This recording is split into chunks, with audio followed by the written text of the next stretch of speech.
106, spot 17 in the early hours here in London. 6:30 if you're watching here in London, 7:30 if you're in Paris or Berlin. A new edition of Daybreak is now available on your Bloomberg and on your mobile. The function to go to is DIB Go. So let's take a look at some of the top stories that they are covering on this Daybreak edition. And we love the front cover of this one in relation to the G20 manners. Yeah, the globe on the couch, essentially having some sort of crisis. Yes.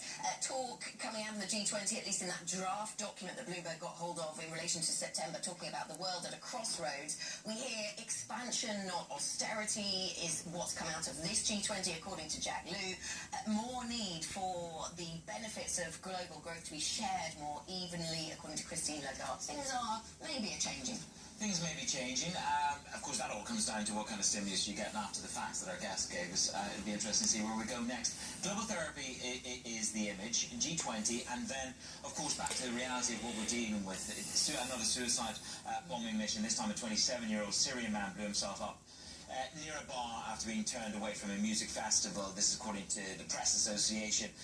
This again comes on, this is in Ansbach in Germany. Friday night, of course, we had Friday afternoon, Friday evening, we saw those terrible images of the shooting in the Munich, in the shopping centre there. But on this occasion, the suspect is an asylum request, was rejected a year ago. Look, I think the point about it is these incidences, these tragic incidences. Nice barely a week ago, Germany just under 7 days later. They are coming fast and furious. This is what we have got to deal with in terms of the reality of a global issue.